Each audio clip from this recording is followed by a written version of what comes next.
What's going on, homies? Welcome to the Correct Soccer Podcast, episode number 37. It has begun. The MLS Playoffs Round 1 are underway. Teams are leaving everything on the pitch, and the road to the cup is getting wild.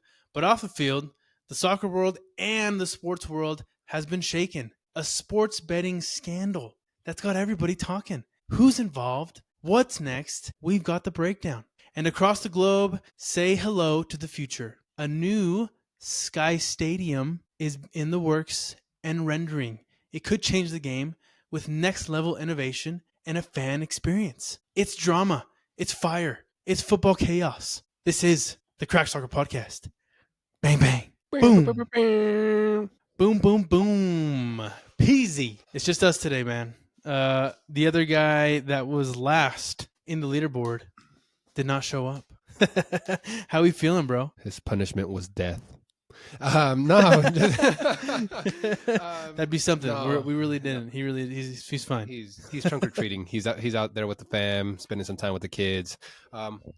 We out here, man. I'm getting comfortable, getting ready to talk about some great soccer that we saw this past week, and I'm excited to talk about the playoffs, man, and also that scandal, man. Dude, I know.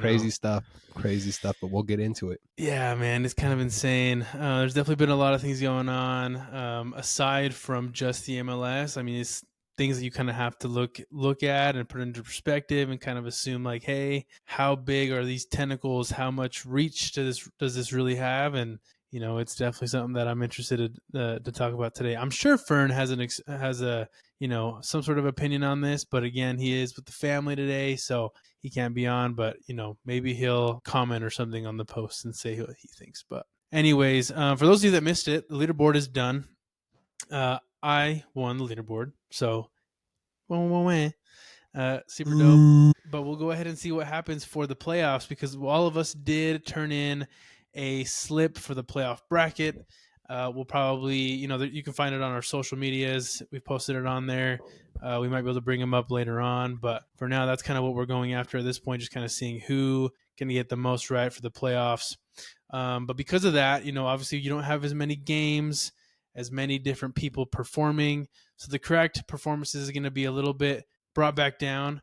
So we'll just kind of get into every single game and kind of go over, what we saw, what we're anticipating, and maybe some things that they can take away for future games. So without further ado, we'll go into the correct games. We got it. It works. We got it, man. We got it. The I correct wanted to games. get the bottle. It's all right. It's good, man. The correct games from this last week, man. A lot of good ones for sure. We can kind of go in from the beginning. Let me go ahead and pull some of these up. That way we have at least something to share and take a look at while we kind of discuss this.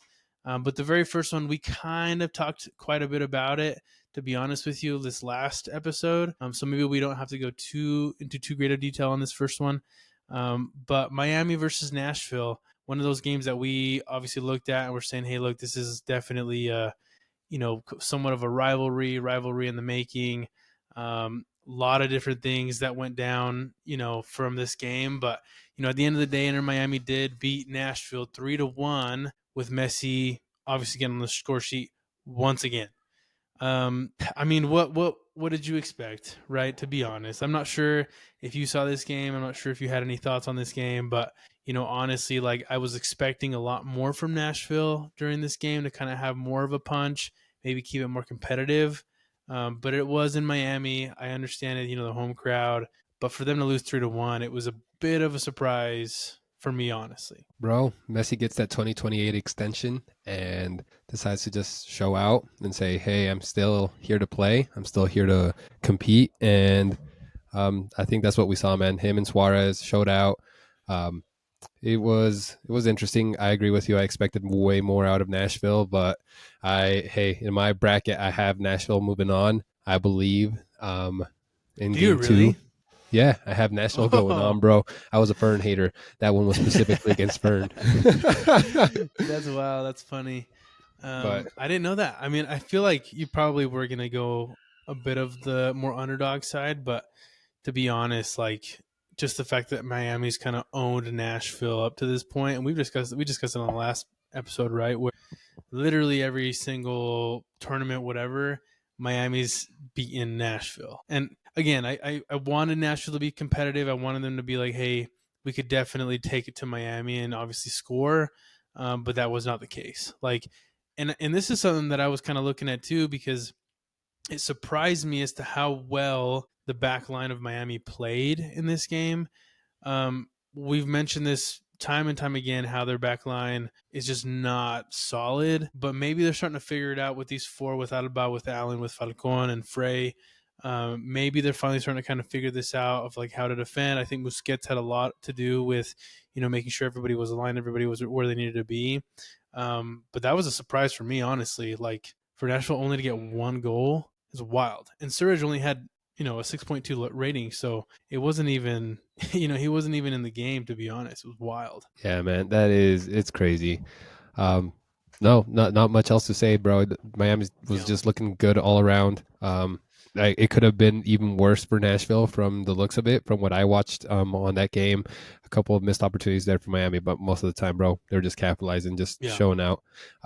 Yeah. Did you see the little debacle that Surridge and DePaul had? Yeah. Did you see that? Do you want to explain it, or do you want me to? No, you got it, bro. I just thought it was so funny because I saw this going on like during the game, and they kind of like showed it on the screen and stuff. And essentially what happened was there was a free kick for Nashville. I think it was later in the game. And so obviously Miami kind of had it in the bag at that point. And this might have been when Surridge got the yellow card, I think. I don't remember exactly. But basically, DePaul was covering Sam Surridge, and there was probably some words being said, a little bit of chit-chatter, and DePaul was kind of looking behind his shirt, trying to see what his name was. He was like, "Who are you?" basically, right? Like, total disrespect. And Sam Surridge was just not having it. He was like pushing him away, Shoved the shit out of him, bro. Yeah, and then he just gave him a good old shove, and I was like, dude, honestly, I'm glad Surridge did something like that, because sometimes people just need to be like, yo, dude, like, you want to mess around, we can mess around. You know what I mean? No, man, DePaul was being straight up disrespectful. It was just, you could see, you guys got to go check out that clip. He just kind of keeps trying to like pull on him, and Surridge gives him a couple of those like warning taps, and luego a veces is just like, te mamaste way, like, get off me. And exactly. you gotta. I might even be able to pull it up. Let's see. Let me see if I can do this. Where's Fern when we need him, man? I know, right? Paul Surridge. Because it's hard to like run this and then also do this. It's kind of funny, but here we go. Let me do this. Let's take a look at this. It's kind of funny. I think it's worth a share. I think it was, No, it was good. It was a good moment. It's like, who are you, man? Who are you? Bam. And then obviously he flops that. Like, what's going on, DePaul? Like, that's not. Then he kind of just on the ground, like, I'm in my man. But I'm glad, like I said, I'm just glad Surridge did something. He had a backbone in that situation, which was great. So I'm glad for that. But, at the end of the day, scoreboard. Oh, it is what it is. Miami It is won. what it is, man. Well, we're going into Geodis Park. Yeah. Come on, Nashville. Come on, baby. Let's go. Yeah. That'll be a good one.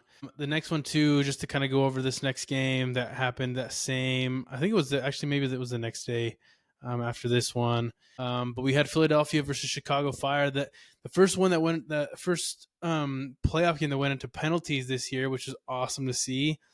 I don't know if you knew that, right? But because I know you had a question around the best of 3 series, right? But basically, if there is a tie at the end of any of the games, like, there needs to be a winner. So if there is a tie, they have to go straight into penalties, no stoppage, or extra time.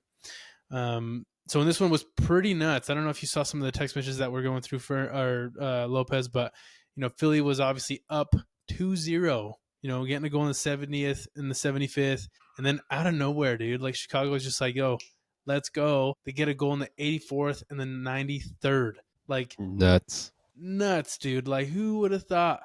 So that was pretty insane. And then obviously, like, you go into the shootout and maybe pulling some of the hype from the fans. But Philadelphia ended up getting it done 4-2 in that shootout. So, I was surprised in how competitive Chicago was, but in terms of like who won this game, expect Philly to win. Honestly, I expect them to win the next one too. But at this point, is Chicago like gonna fight and like potentially make Philly sweat in this series? I don't know. What Philly. do you think? Se relajaron. Se relajaron, bro. How can you let go of the gas at the very end? I don't know, man. Or it could be like hats off to you, Chicago, fighting late, coming back, taking it to PKs. Couldn't pull it off. I was looking at some of those score lines. Both of them missed the first PK, and then Philly just didn't miss after that, and then Mm-hmm. Chicago missed an extra one there. Joel Waterman, and then that's all she wrote. But yeah, man, I don't know. Like you mentioned, I think Chicago's going to have Philly sweating this series. I wouldn't. It's going to go one of two ways, right? And it's hilarious because it can only go one of two ways. But in my opinion, I could see Philly just saying like, "Nah," coming in with a chip on their shoulder and just absolutely popping off and going 4-0, right? Just balls to the wall. Mm-hmm. Or I can see it being another like tightly fought game.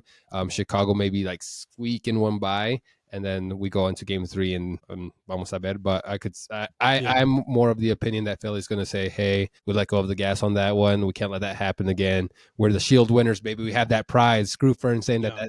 that doesn't matter. It They're doesn't carrying the matter. pride of the Shield on them. But Yeah, exactly, dude. No, and you're totally right, dude. I mean, obviously Philly kind of relaxed. Like they shouldn't have done that. You need to be able to finish the game, like finish it all the way through for you to be 2-0 and have them be able to come back. It's just you can't do that. You know what I mean? And not just because like this is the playoffs now, but because you got lucky in the fact that you played Chicago. Like if you play a San Diego, if you play an LAFC, if you play a Miami, and you kind of let them come back, like I don't think you get off that easy and go to penalties. You know what I mean? They kind of probably ride that momentum. So I will. It will be interesting to see Chicago. Can they keep that momentum going into game 2? It's gonna be in Chicago. It could be very like you said, tight again, or Chicago could just put the gas on it. Philly could put the gas on it. Who knows? I do think it's going to be another tight match, maybe something like a 1-0, 2-1 situation. But I mean, I can't like not say Philly's going to win this next game. So yeah, no, man. It's getting cold in Chicago. What's the weather out in Philly? Let's see. uh, Philly yeah, I don't know. weather. I know, bro. It's pretty apples to apples. They're used to this. Yeah, I was gonna say they're probably pretty Yeah, good. I don't think it's anything too crazy for nothing too them, and crazy. yeah, so this should be all right. It'll be a good one. All right, let's go, Yeah, Philly. should be a good one. So Vamos. the next one, we'll go ahead and take a look at this next one too. Oh, by the way, do you have Philly winning this one? You weren't that crazy, right? I know. I have Philly winning, bro. Yeah, I figured. And then this one, honestly, like Vancouver versus FC Dallas. I mean, what do you expect? I think Vancouver at BC Place in Canada is one of the toughest teams to play and one of the toughest crowds, like in all of the MLS right now. As you can see right there, like the momentum of this game, literally 3 times Dallas had the momentum, which is nuts. 22 shots for Vancouver, 1 for Dallas. Like this is as one-sided as you can be. You know what I mean? Nuts. Oh, bro, that's wild. Yeah, it's absolutely insane because like I mean, you can go back and people are going to say like, "Oh, if," and here's the thing I think too, like if Vancouver makes it to the final, they're going to be like, "Oh, don't choke like you did against Cruz Azul in the CONCACAF, when they lost, what was it, like 4-5 whatever it was. I forget what it was, 3-4-0 or something like that in that final, and they just got totally blanked. They literally had like 0 shots or something, maybe 1 shot, I forget what it was. But I think, with the addition of Mueller, with kind of that person that's going to lead them a little bit more, kind of be that, hey, captain amongst captains kind of a guy. I don't think this happens to him. So I think they're going to be strong. Dallas, pulled that pulled the short stick to play with Vancouver, to play against Vancouver. So I think Vancouver's they're going to sweep it. To be honest with you, I think they win this next game as well, easy. No, man. Yeah, absolutely dominant by the Whitecaps there. You already called it all out. 22 shots to 1, 10 shots on target to Dallas's 0 shots on target. But dude, that place was jumping, 32,000 people there roughly, Mm-hmm. Yeah. which is just Yeah. absolutely nuts. Yeah, and I saw it on TV too. Like honestly, if it does get to a point to where the final happens in BC Place, because I mean, they got didn't they win? No, they got second. So I guess if they do end up playing Philly, like I assume that they would, it would be in Philadelphia, not in Vancouver. But if it does happen in Vancouver, I'm sure the place will pop off. But 100%, man. they But were yeah, definitely hyped. super cool, man. But You know yeah, what I sorry, you you, go, man. you know what I noticed on here though, like, and maybe I'm being dumb. Where's Brian White? Why do I not see Brian White? Hold on. Because remember he was like, Popping I mean, off. he's balling. Like, what happened to Brian White? White caps. Because I saw Rios, and he was obviously taking the striker position, and I was like, what happened to Brian White? It says he's with the White Caps. It says he's still there. Why was he not in the lineup? Maybe I'm being dumb here, but what? Oh, here we go. Oh, he's out. He's hamstring injury. That's what It's it is always right a there. hamstring. Always Yeah. a Okay. hamstring, man. Hamstring. It says early November, so he definitely could obviously come back, depending on what goes down, and obviously in Blackman too. He's a very big. I think Blackman actually just won the top defender for the MLS too, so that was big for Tristan Blackman over on the Whitecaps. But he's also out for till late November, so they didn't have White, they didn't have Blackman in this game, and they still won like 3-0, which is nuts. So they're legit, man. I like this Vancouver team, like I said, but we'll definitely see what happens, into the next round, because as soon as round ones are done, like dude, it kind of gets a little spicy, as we mentioned. Yeah, man. No, and you called it out there. Tristan Blackman, Vancouver. Shouts to you, man. Supporting the West's best 13 clean sheets, so with no scores on them. So Crazy. they've had a solid defense all year. And then also just wanted to say shouts out to Thomas Mueller there, right?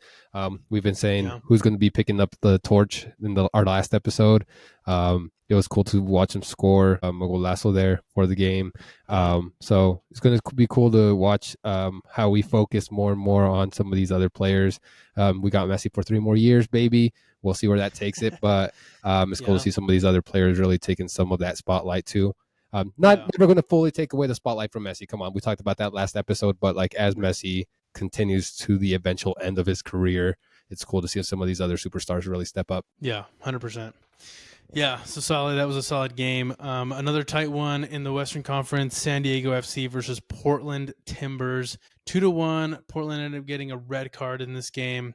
I think a lot of people also had San Diego likely winning this matchup. Maybe this entire series. But I think the big one here, and we missed discussing it last week, but San Diego got it done without Chucky Lozano. And for those of you that don't know, essentially what happened was, and this is so nuts to think about, right? Like so nuts to like assume that this happened. But from my understanding, there was an altercation between him and the coach backstage in the locker room. I believe it was after like one of the games they had in the regular season, and some words were said, things were done. I'm not sure too much on the extent of it, but essentially that made him debate on whether he's going to play the rest of the season or not. And then the coach obviously said it too, and then because of that, you have to take some disciplinary action, and basically he had Chucky sit out this game. It sounds like he'll be back. Honestly, dude, I was so surprised to hear that Chucky would do something like that. I don't know about you. I mean, he is Mexicano. Like, we have some fire. I get it. But I was surprised to hear about it. What about you? Some white people shit? I'm just kidding. I'm just messing. No, I honestly also surprised, man. I wonder what happened, what was said back there. But you got to keep order in the locker room, man. I understand. Things get heated. You're passionate about what you do. At the end of the day, you got to show some restraint. This happened for a reason, and I'm going to trust on the coach's decision and say, hey, man, sometimes you just got to lay down the law. We take this one on the chin and you keep moving forward. But even then, San Diego didn't need them. With Chucky, they'll have an even higher ceiling going into this next week, into this next game, I mean. And yeah, man, San Diego looks super dominant, 71% possession, I think, that game. And Anders just looking absolutely beast-like. Balakari also looking fantastic. So, man, San Diego, could they do it, man? I think I got him going. Let's see. Let me pull up my bracket. I think I got him going all the way to the finals and losing. Oh, no. I have him losing to the Whitecaps in the semis. Ooh. Dang, yeah, yeah. I think they definitely can do it. They obviously looked very good, fairly good in this game. Having a lot of, like you mentioned, the possession, the momentum. But hey, first playoff game done and over with. They showed up. They did what they had to do. It wasn't too big of a moment for them. So shouts out to them, man. Like that's not easy to do, right? When you don't have that experience, and most of the folks on your team probably don't have too much of that experience as well, like within the MLS. So super cool to see. Lots of people in the attendance as well. 93% attendance in that game. 32,500 fans. So yeah, the Snapdragons popping, dude. They're definitely happy with what's going down in San Diego. So that's super cool to see. It's a great year to be a San Diego FC fan. Oh yeah, 100%. Next one, we did have the let me see, Cincinnati versus Columbus. Not too much action. It was very 50-50. But nonetheless, this is a big rivalry, man. The hell on earth rivalry, Cincinnati versus Columbus. Super dope rivalry, dude. I absolutely love this. That they kind of have this going down. Obviously, Cincinnati ended up winning this one with the goal by Denke, a guy that you probably, I believe, you had looking into the beginning of the season, as well as a team that you had at the very beginning of the season. They're looking good. Obviously, coming off of that win against Columbus, but at the end of the day, yeah, it was pretty close. You can see that they kind of held Ferreira to us only like a 7 player rating, so he probably didn't get too much done. He had some good stats, but at the end of the day, was he at his best? I don't think so. But nonetheless, they got it done. Looks like Cincinnati's keeper, he had 3 saves, so definitely kept them in the game. But I mean, this is going to be a close. I think this goes to game 3. To be honest with you, like they're going to Columbus for this next game. I can see Columbus probably winning, but again, it's so 50-50 with these two teams. I never know what to think. I absolutely agree. This is one I could see going all the way to game 3. You mentioned I had Cincy at the start of the year. Not only do I have them at the start of the year, I had them winning it all in my bracket. To this day, bro, I never go back on my word. So, really great goal from Denke there, keeping them in it. But man, Columbus is looking good since he has a pretty strong back line. You mentioned those 3 saves from Roman Celentano. But MLS Keeper of the Year right there, baby. Of course, that's what you expect to see from him. So, Yeah, exactly, and I think that was no, not MLS Keeper of the Year. He had the MLS Save of the Year, which was his second one that he has gotten, which is just showing that they have not only a solid backline but a solid keeper as well there in Cincy. Hopeful, could see it going to Columbus in game 2, but I can overall see Cincy pulling it off and just maybe making it all the way, man. I don't know. Yeah, you never know. And they definitely have a chip on their shoulder. I mean, if you see this, Columbus has definitely been very dominant against Cincinnati, overall in their head-to-heads. So it definitely can happen, since he probably wants to put Columbus down a little bit. Columbus has won the MLS Cup quite a few different times. And so, they're kind of that team that you want to beat, given that the rivalry going on in this between these two. So pretty solid there too. The next game we did have, again in the Western Conference, Minnesota versus Seattle. This one was probably one, man, I mean, we definitely chatted a little bit on in the our text messages with this one, because I mean, at the end of the day, 0-0, like no goals whatsoever in this game. And then obviously you go to penalty shootouts, and boy, was it rough, man. I mean, it was 3-2 at the end of the day in penalty shootouts, but dude, this was nuts. And I got to share something within this game that I thought was a little wild, man. I don't know if you ended up getting to see this, but let me go ahead and share this really fast, because I thought there was like no way this wasn't called for Minnesota. So obviously Minnesota's going down, and then the last defender, I don't know if you noticed, but there was a little push right here, very end, that you're like, yo, how is this not a penalty? I mean, I thought it was absolutely insane to watch this game and to have this happen and then just have nothing be called for this one right here. Wild to me. Pour one out for that ref, man. What the hell? Blind, ciego. Dude, exactly. I was baffled. I was like, dude, there's no way this didn't just get called because he literally just like extended completely and just pushed the forward in this freaking run. So insane. His name is so hard to say. It's Hong Wayne. Difficult to say, but basically he's the one that got pushed down, and that was just absolutely insane for that to happen to him. But nonetheless, they did end up getting the win, thanks to St. Clair and the two blocks that he had. I believe the other, or maybe he only had one block. The other two were off the post. So I always love me a good penalty shootout. I don't know if you saw it or if you kind of mentioned that, but I think Minnesota has a good chance if things keep going to penalty shootouts from experience. And what do I mean by I say that? Because Minnesota beat RSL last year in the first round of the playoffs in penalties, which sucked to watch. So I'm a little sad about it, but nonetheless. Oof. Okay, and then let's go ahead and take a look at I think it was the last game over the first round that happened today, actually. So Charlotte FC playing New York City FC in Charlotte. This one just got done today. We're recording this on Tuesday at like almost 8 o'clock p.m. at this point. But take a look at this. I mean, who else but Martinez getting on the freaking scoreboard? Vamos.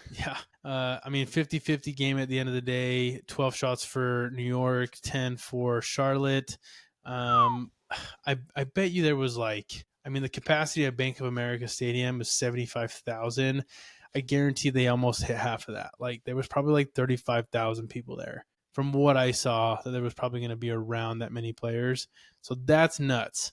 Again, you see Martinez obviously being the guy that gets the goal. Freese having a good game. He was the player of the match. 4 saves. So quite a few accurate passes. But yeah, I mean, he basically prevented Charlotte from, winning this game, man. Freese has had a hell of a year, my guy. He's been playing well for New York City FC, and then he's been playing well for the U.S. men's national teams. Hats off to you, Freese. I mean, if I had a correct player, it would be him. Cracking He's one been open playing for so you. well. Yeah, for sure. What did you think?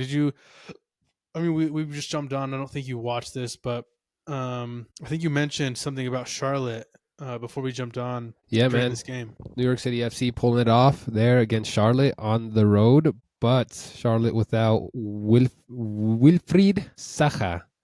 Zaha out just for that one game suspension. And then the series shifts back over to Yankee Stadium, where Fern says that nobody ever wins there. So we'll see if that rings true. But this is another one of those games that I could see going game 3 personally.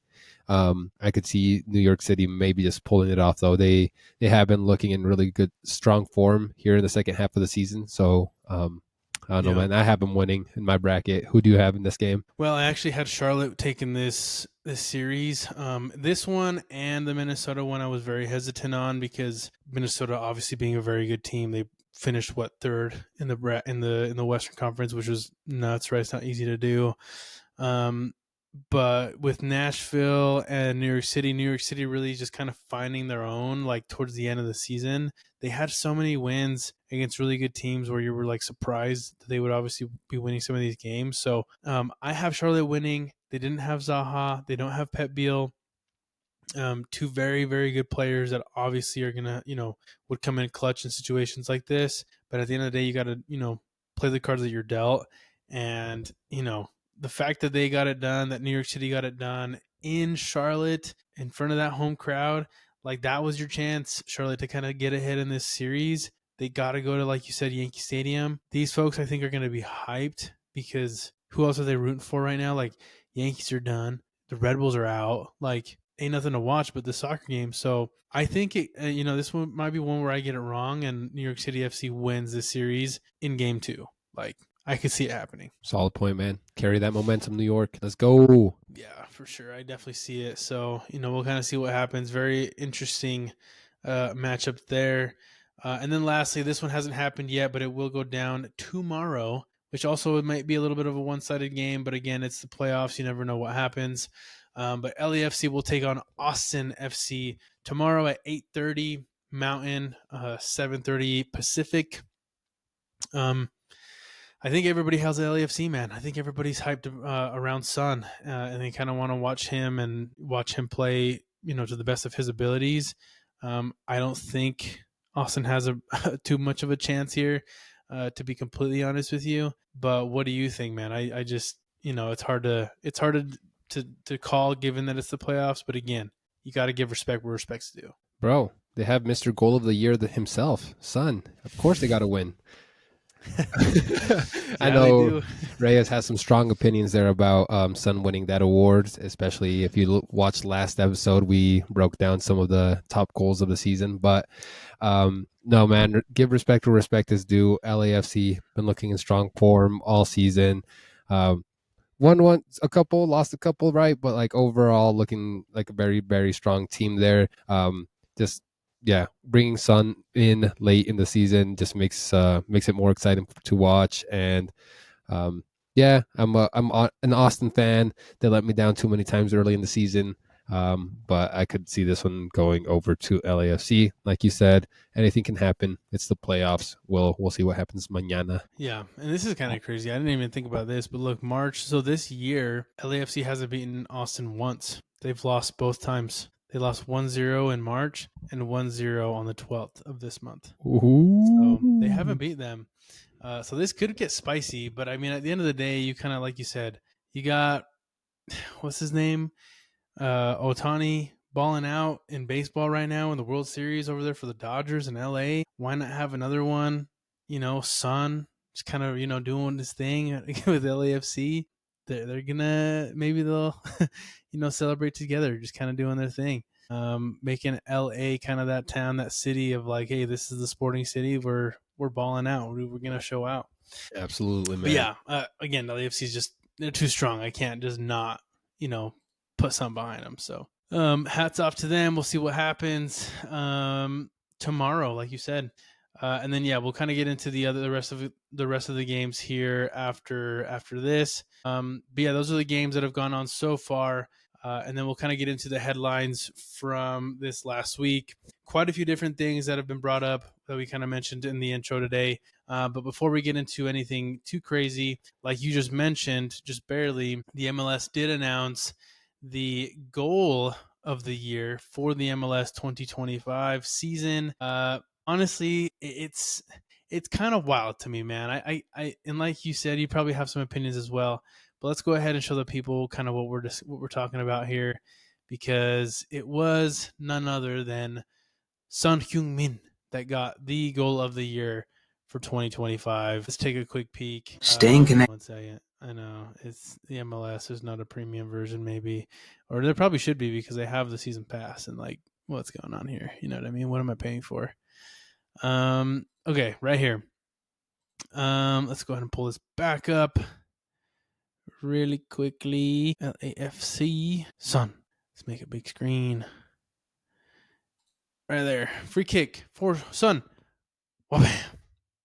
I mean, look, solid goal. I'm not going to lie. Like, it was a very good goal. Like, this, it's not easy to score on a free kick for anybody. You know what I mean? Like, I know some people make it look super easy, but it's not easy to do in any situation. Like, it's super difficult to kind of go over a wall and down back into the goal. So hats off to Son. But, like you said, we went over a couple goals this last episode, and Messi had some good goals. Evander had some good goals. Gozo had some good goals. Denki had some banger goals. Like, it's wild that they would give this to Son. Son had the most jersey sales. This is a business decision, bro. We talked a little bit about it before. Jumping on the pod here. How else do you explain that, man? Like, great goal. Absolutely fantastic goal. Beautiful. Yes. The goal of the year. I don't know. But yeah. Yeah. I don't know, man. I'm curious how this was voted in. Let me see. Maybe it says South Korean superstars one. He scored it. Back goal. Okay. So it doesn't say like how this came to be, like how this was voted in. But I'm very curious as to how this was voted in. Like, show me how many different people wanted this goal to be the number one goal, because there were so many different goals this year. Why was this the winner? Like you said, maybe it was a business decision. Hype up Son. He's been doing well. He's been playing well for LAFC. They're in the playoffs. He's a good guy. Yada yada yada. But I don't know. I saw better goals this year. This Is is all I'm it. saying. Here's all I'm going to say. I would be interested to know what other goals were up for vote Yes. because the AT&T MLS goal of the year is determined by fan votes and has been awarded since the league's inaugural season in 1996. So fans been deciding, bro. Really? Again, Wow. I'd be curious. Like, was this what goals were you showing? Like, could people click through, or is this just Yeah. like I don't know? Does son's Korean, right? So he maybe had BTS Army on his back. Maybe they all went and flooded the Yeah. votes. Maybe. He got it Maybe. swing his way, but who knows, man? Yeah. Like you said, the fans decided. Who am I to poo poo on their parade? But at the end of the day, I think y'all are blind. There were some cool goals out there this season. Yeah, and maybe it was because it was so recent too. Like it was a really good goal that was recent. I feel like a lot of them that we did see, like from Denke, from Evander, from Messi, they were weeks ago. You know what I mean? Like they were so long ago. Maybe just people don't remember. They're like, oh, you know what? Remember that goal that Son had when he debuted? He had a free kick. Everybody went crazy. BML Stadium was just wild. Like I just that's bought probably my what they son remember. jersey. I need Yeah. son to win so he can be the GOAT. Just kidding. Yeah, exactly. And there's a lot of people in LA. Like, in terms of like just California as a state, like there's a lot of people there. If a lot of people from there voted, like it's a massive amount of people voting for him. So, either way, hats off to you, son. Like, congratulations, way to go. I'm glad you got something like that. Now it's let's see if we can win the cup. So that'll be interesting to see. Okay, next little headline we got going on. His contract has been extended. Mr. Messi will be playing in the MLS until 2028. So he did get a 3-year contract extension. That's pretty big, honestly. Like I was surprised to kind of see that, to be honest with you, because there's been speculation about him playing in the World Cup even, and then for him to be basically saying like, "Hey, I'm gonna play for Miami until 2028." That was a bit of a shock to me. I was like, "There's no way this guy can go 3 more years." Like that's wild. But we've said this before. You've said this a lot of times. Like here comes the retirement league. Like it maybe to him, this isn't as high of a competition or competitive league than La Liga, which obviously was the elite of the elite when he was there. Maybe this is a little bit easier for him, but just the body's just kind of breaking down a little bit. I'm curious on your thoughts on like him extending for this long, kind of what this says about him, about Inter Miami, what they're kind of working on. I'm curious on like your thoughts with this extension. The MLS is the pickleball league of the world. I don't know, man. It's easier on the joints. It's the I guess doctors so, told man. Messi Yeah. like, hey, if you want to play for several more years, you got to go take it a little bit easier. And Messi's like, I guess I'll go to the MLS. I'm like, I laugh, I joke. That's a lot of hate that the MLS gets, right? Is that it's like super uncompetitive, like it's a joke league, whatever. But we see some really cool stuff happen. We've seen this sport grow more and more here, and it's definitely an exciting league. Has Messi brought more life, more attention, more eyeballs to it? Absolutely. Could this be a strategic business decision for Messi? Maybe he's seeing, wow, Mm-hmm. these games in my time here, I have seen more and more people start showing up to these different stadiums, to these different games, not just for me, maybe for these other teams as well. And he's seeing how much more popular the MLS is becoming in the US. And this is a Mm-hmm. strategic business decision for him. And he's trying to stick it out for a little bit longer while he still garners some more fans, get some more excitement going here. And then Yeah. before stepping back and really just being a business owner, in my opinion, who knows where Yeah. that will end up. But surprising for sure. 3 more years. Do you think he's going to play? Has he already? Fern said he already confirmed he's playing in the World Cup. You know No, what? I don't think he's confirmed it. I think what he said is basically like, I'm going to take it day by day. But what I could see is maybe he plays for the 2026 World Cup, and then he retires from international football, right? So he probably takes a break from playing for Argentina. He did what he had to do, and then he just focuses on Miami, building up the MLS like Beckham did, right? Um, so I could see him doing that. Yeah, like you mentioned, it's very interesting. I think he will play, at least try to play until 2028. But I do think it's more of a business decision than anything else. I've been to Miami. I loved Miami. I loved being there. Like that city is just super cool. And if you have like a lot of money, which Messi clearly does, I'm sure he loves it too. So, that's obviously very enticing, I'm sure. But one of the things around this article, around this conversation that I also found very interesting, that I also want your take on, is the fact that he mentioned that, I think he was asked like, hey, what are your thoughts on the MLS? What are your thoughts kind of on like the league and how it's developing? And he honestly sees like the MLS being fairly promising in the future.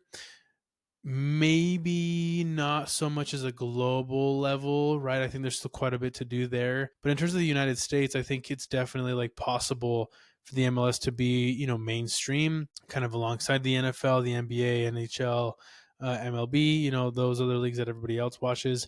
But the biggest thing he said, like, what are some things that the MLS could do to make it better? He said, and we've discussed it before, but we discussed this a long time ago, is he said, let teams sign whoever they want to sign. Like, stop putting these limitations on who these teams can sign and for how much, right? I'm curious on your thoughts on that comment. What a way to put your thumb on the freaking scale, man. Messi knows the power he holds. He's talking about this consistently because he knows that the MLS is going to be listening, and this is going to be a change that if it's going to come to the MLS, it's going to come because of Messi.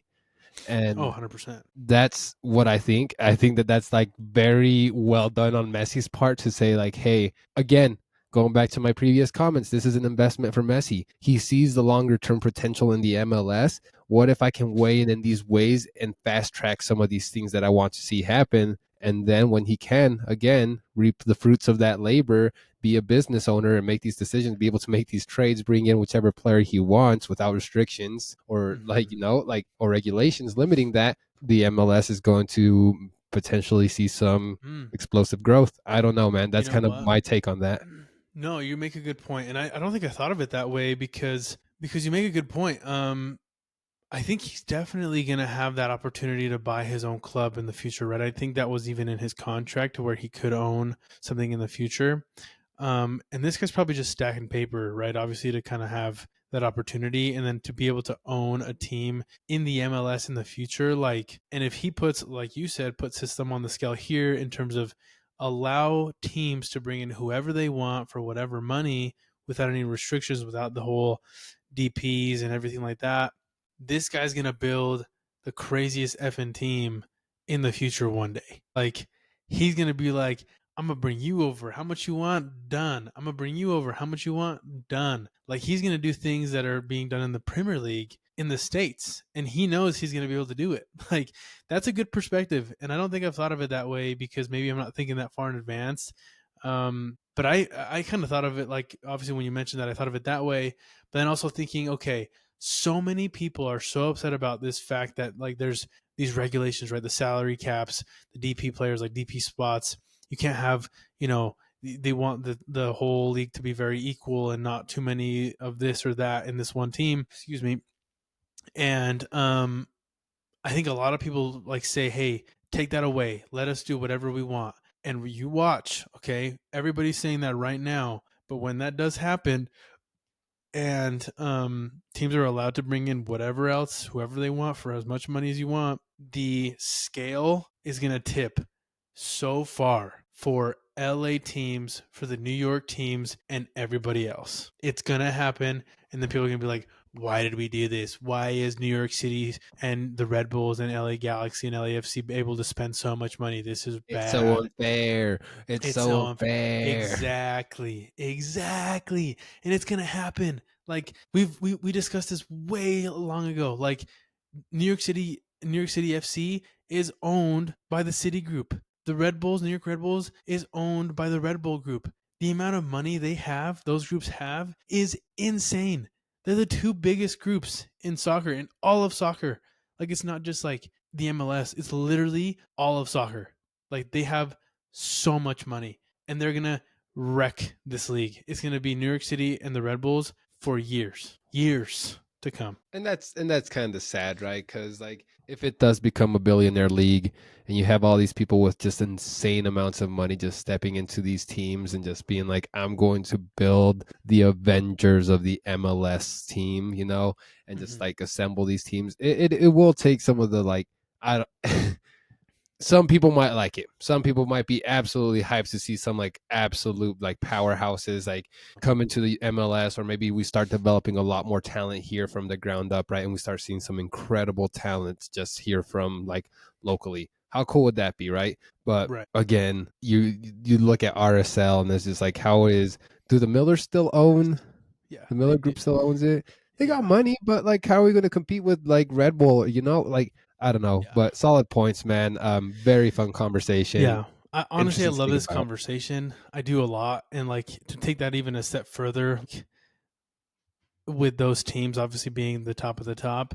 And you mentioned this just now, like you look at an RSL, you look at a Colorado, you look at a Dallas, you look at these other teams that are, they're competitive, sure, but they're not like the top of the top. They're gonna go away. Like if they're not in the MLS or whatever the Premier League is in the United States in the future, they won't be there. They're gonna be in Division Two, Division Three, or even the fourth like division. Like it's gonna happen. RSL, if they, if the MLS wasn't in the structure that it is today, they would probably be in the USL. You know what I mean? Fighting like the USL MLS year over year. And so would a lot of other teams. You know what I mean? So like, yeah, it'll be interesting though because the U.S. is so much bigger to like a lot of these other European countries, right? So like this league is going to have to be like massive, but it just kind of makes your gears in your mind kind of work and like how could this look in the future if we say no caps? Let's see what happens. Go run. Yeah. Fascinating to think about. It's mind Yeah. blowing. Yeah, you're right. I could see the RSL, Colorado, these teams being either they jump ship, they sell, and they're like, okay, we have these stars, we have a good enough investment where someone can build a foundation off of this team, right? We got Diego Luna, like great. Somebody comes in, buys this team for an insane amount of money because they see the investment opportunity that now the MLS has become, and they want to play in those Premier League levels. And or like you said, we see the RSL. Like I would hate to see RSL be sold, or we see them drop down to some of Yeah. these lower leagues, and it's just like we're never gonna see. Yeah, and I don't know if you saw this too. This is totally off what I put on here, but there was a team in the USL one, so not the top league in the USL, but the one below. It was like Texoma or something like that. You can even look this up if you want. But essentially, what happened was they were in the USL one, and the owners relegated the team themselves. So they made their team go down to the USL two because, and I don't think they've officially like stated why, but you know why? It's money. They ran out of money. It's gonna happen. I'm sure so many teams it's gonna happen to them, like in the MLS or whenever a merger happens or whenever a bigger league comes up in the US. You need capital to keep these teams going, and if you don't have it, like you're gonna either go down in the divisions or worst case scenario, you have to disband the whole thing, and like the team is no more. So yes, fascinating. We can go on a rant forever, but we won't do that because we're already coming up on time here. Last couple of things I did want to mention before we kind of wrap this up, though. Um, some sports gambling mayhem has been going on, not just in soccer, but also just kind of in general in the sporting world. Pretty insane to see. I'm sure you've kind of seen and heard about like the whole NBA thing and kind of how like the mob or the mafia is involved in the NBA gambling ring. Like it's kind of insane to think about. How deep does that go? I don't know, but I can tell you this. I'm not sure if you're looking at this though, but in the soccer world, yes, basketball, the NBA, everything like that, but in the soccer world, the Turkey League, so the Turkey Soccer Federation, they found out that there's like a ton of refs, 10 refs that have been betting on like thousands of games, and it's pretty insane. I saw a video the other day basically saying like this situation in the sports betting world with refs and everything is kind of like what you're seeing in politics today, where politicians are allowed to stock trade in companies that they basically oversee from the committees that they're on, which is like, damn, like that literally is exactly what's going on. Like, it's kind of insane to think about. Um, what do you think, man? This is like wild, to be I completely was honest with you. I was looking at this article, bro, and they determined that that's 371 of the 571 active referees have at least one account with a betting company, which, to your point, exactly, like these politicians and these committees who are making these decisions that overall impact whether or not this game will be successful. Mind blowing, which is like, Yes. and it hurts, right? And that's why I feel like there's been so much regulation, why there's so much upheaval about Mm-hmm. what's going on right now with like what's happening in the NBA and what we're seeing happening here with the Turkey Federation. Mm-hmm. People always have in the back of my mind or their mind, like, right, I'm projecting for sure, what if this is rigged, right? What if Right. this is set up? What if, like, we want to believe that it's not. We want to believe that like our teams are fighting the best and the best team is always going to win. But what happens when you have people who have money on the line and their own Mm-hmm. interests, and they're going to put that over that and make the decisions that are ultimately going to impact this game? Yeah. Like you pointed out, that one penalty that was missed in the Minnesota Yeah. game. Yeah. Who's to You say never that those know. refs didn't have a Yeah. bet somewhere? I don't know, man. It's just, Yeah. it gets you No, thinking. It's and conspiracy theory esque on my part, but yeah. yeah. Yeah, but it's also like, and I don't know if you've seen this documentary, the one on like the basketball referee that was, basically like he was reffing games, but he was basically within this like big betting ring. But you can kind of look at it in a perspective too from the player. Like, I've heard of players basically talk about how people come up to them and they say, "Hey man, like I put so much money on you guys winning last week, or for you to hit X amount of yards or X amount of touchdowns, X amount of goals, and you didn't do it. And I lost so much money because of you." And these people blame these players for losing this money, for money that they gambled. And it's like, could you imagine? That messes with your psyche, bro. Like, that's insane for people to like to put that on a player. And then this player probably like, you know what? Like, all these people are making money off of me. Why can't I make money off myself? Why can't I bet on myself for hitting X amount of yards or goals or whatever, and I make money? Like, it's just this giant, sticky situation that it is, and I'm just upset because every time I do like a 7-8 leg parlay, it never hits. So that's why I'm upset. No, but like players have been talking about this for a while, right? Like you said, like fans harassing, saying like you're losing me this money, you're doing all these things. How much worse or how much more aggressive does it become when they're like, "Are you doing this on purpose to me?" Then it becomes Right. that much more personal, and then thinking about like the athlete psyche, right? Thinking about these fan psyche who are now like, "I was right. You're doing this to me on purpose," and then. Mm, It's just crazy to think about. I think it worsens the situation all around. It's a very horrible thing, and I think that that's why they're taking it as serious as they are, because like this can just completely spiral. We could see more and more stuff come up. Like I was listening to a podcast today that was talking about like how player 3 fits like LeBron James's description, and it's not necessarily that he was involved, right? But it was mm. more so saying Could like you imagine if he people was had that involved? information. Bro, the Could you face imagine? of the NBA, if Could it you ever came out that he was involved in this, forget about it? it would shatter the NBA for a minute. I think that it would be absolute insanity if you get that profile of a player going. But it's sad. It's disheartening. Like you said, like I've lost some money on some of these gambling apps. There are some people who are losing so much more, right? Yeah, Like yeah, it's true.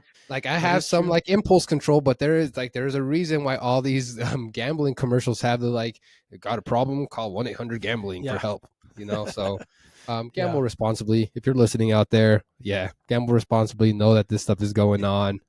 Be informed. yeah, exactly. Yeah, it's pretty nuts, man. Yeah, I mean, it just tarnishes, things that happen and things that go on. It puts that little, asterisk next to your name when things like that happen. So I don't know. Like you said, we'll see what happens with this going forward. But yeah, I just, you wish it never affects things like in the greater scheme of things, but maybe And it does. I know we're coming up on time here, but like, you are millionaires. You Yeah. guys are literal millionaires. Like who was that? Chauncey, who you were like ex Hall of Fame or whatever, that coach. I'm like, you, like I get it. You always want more. When you have money, you want more. You want more. But like, Hmm. bro, you're a millionaire. You're gonna Yeah. throw away your career for some mafia shit. I don't know. Yeah. It's wild, crazy, Yeah. crazy stuff. And it's hard to say because we're not in that world. Like we weren't personally in that. Who knows? Like maybe they like held something over your head. Like I am a big believer in like blackmail. Like I think that happens a lot in this world. To be completely honest with you, I think that's why a certain list is not out that a lot of people are talking about, not in the sports world. So I think blackmail is a real thing. But I'm not going to get into that side of a conversation. But yes, like it's wild. It happens. Gamble responsibly. It just I need my parlays to hit, bro. That's all I need. um, cool beans. Last little thing I wanted to share with you before we before we kind of end this one, and we won't go too deep into this, but there was a new announcement with the Saudi Arabia World Cup being in 2034. Saudi Arabia wants to unveil the very first world's Sky Stadium. I don't know if you saw this, but let me go ahead and share this with you. I have Check not seen this, and I am excited. Check this out. The Sky Stadium. It's a rendering. I believe it's a video. Yep. This is just a rendering. So that's what they want it to look like. I don't know about you, pero I'm not going up there. Taking in floors to get up there? Hell no, am I getting up there? From my understanding, let me take a look here. I believe there was some stats. Essentially, they want this to happen in the 2034 World Cup that's going to be happening in Saudi Arabia. It will be suspended 350 meters, which is over 1,100 feet for those of us in the States, above the ground. It's supposed to have like 46,000 seats, and it's going to use like renewable energy to kind of power the stadium, et cetera, et cetera. It's going to be on like the whole that thing that they're all talking about, like the city, like the strip city, wall city, whatever they're talking about, something like that. So I mean, the thought, the innovation looks very cool, but I ain't getting up there. I don't know about you, but I ain't getting up there, dude. I don't care. I am doing it. I just What do you think? I'm like, as a fan, I'm looking down into the pitch. I don't really believe that like putting me however 11,000 feet in the air is going to make all too much of a difference in my viewing experience, other than in the back of my mind where I'm just thinking like, earthquake happens, this thing is this going to remain I'm done. stable? What's happening here? That's a lot of dirt to have suspended up in the air. I don't know. Like, Yeah, that's um, true. again, Saudi Arabia trying to earn social currency, in my Yeah. opinion. We've all seen the Dubai chocolate out in the stores, out in the wild, right? Like I feel that Saudi Arabia is just trying to make a splash, always just trying to show like, look at how just absolutely insane some of this architecture and some of this like some of these ideas are. They're doing it, man. It's got us talking about it. So it'll be interesting to see once it's finally completed, and it'd Mhm. be interesting to see once we get like, how do you tailgate at that? Do you just tailgate on the bottom floor? Like, I don't know. I guess so. Yeah, they must have a ton of like little bars throughout the building, but it would be imagine like it'd be like an office building and you're just like cranking workout and then you just like hear like all these Here, thousands of fans just what you're on a Zoom call. What's that noise? Dude, there's a soccer game on the oh, Mexico 54th. just scored. Yeah. Like could you imagine? Dude, that'd be nuts. Crazy stuff, man. Okay, cool. So that's basically it for the headlines. We definitely have some games that we could kind of look into. We won't go too deep. We already kind of went through most of them. But again, just to kind of reiterate, the first round of the MLS playoffs, is still going on. Game 2 will be happening after tomorrow. So after the LAFC Austin game, we'll have game 2 of the first round. Um, LAFC with a win, Philly with a win, Miami with a win, Vancouver, San Diego, Cincinnati, and Minnesota. So those teams have already won. If they win again, then it's just bang bang. We'll go into the next one, and then round 2 will start on November 22nd. So quite a ways away, to be honest with you. I guess at this point, like do I think the upsets that could happen? New York City could beat Charlotte. That's kind of an upset I feel that could happen. And then Minnesota could beat Seattle, even though Minnesota was like obviously, higher seeding. I think Minnesota could beat Seattle. Who do you see who do you see doing it in game 2? Who went? What do Like, you mean? like making it through. Who do you think is going to just Yeah. put I the period think at the end of the I, sentence? I think New York wins. I think they beat Charlotte. I think they beat them in New York. I think Philly barely beats Chicago. I think Philly wins. Miami wins. I think Vancouver wins. I think San Diego with Chucky back wins. I think Columbus takes it to game 3. I think they take it to game 3 with Cincinnati.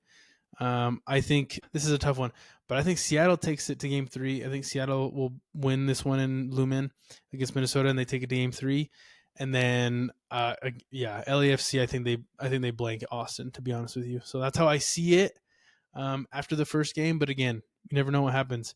But that's how I see it. No, I just want to hear your takes on that because I'm interested to see how this all is going to shake out. I have my own personal favorites who I can see just pulling it off here. I can see Philly, like you mentioned. I'm calling 4-0. Chicago, they're going to come out hot, show like, hey, we let our foot off the gas on that last game. We're here to show that we're here to play. We're the Shield winners. Let's keep pushing forward. Cincy, like we already talked about, I could see it going to game 3. I agree. Columbus is looking really sharp, really good. We can see, we'll see if Cincy can pull it off, but that's when I see going game 3. Nashville, come on, baby. I really believe that you can do this for me and that you can make Fern a very, very sad man. Let's do it. I believe, but I wouldn't be surprised if Miami wins this next one and just moves on to the next round. It's give me at New York, man. I have them moving on in my back bracket. It'd be cool to see them move forward here, but I wouldn't be surprised if this is another one that does go to game 3. Charlotte comes out, pulls out a win, and then we'll see what happens there. San Diego FC, Chucky coming back. I could see them pulling off an easy win there. Vancouver looked too solid. I don't think it's going to be FC Dallas who steps up here.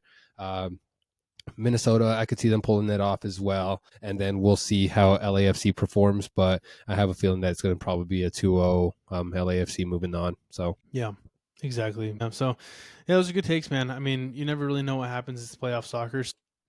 Some very interesting games going on. We'll definitely be watching the one tomorrow, and then this weekend, man. I mean, it's Saturday, Sunday, Monday, I believe. This next weekend, it'll be the second round, and we'll see what happens. So, solid stuff, bro.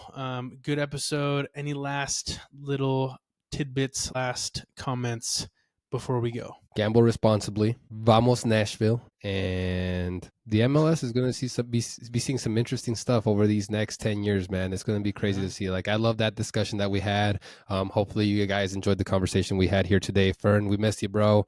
But yeah, no, thanks for listening. Hopefully you all can enjoy my beautiful voice on this mic that my good friend El Capi here has provided, because it's been quite frustrating these last couple of weeks working with my not so functioning mic. I'll put it nicely. But yeah, sound good, dude. Sounds clean. Sounds crisp. But yeah, thanks, peeps. Appreciate it. Like, follow, share, subscribe, all the things. Thank you so much for tuning in. Episode number 37 of the Crack Circle Podcast. We out, baby. Peace.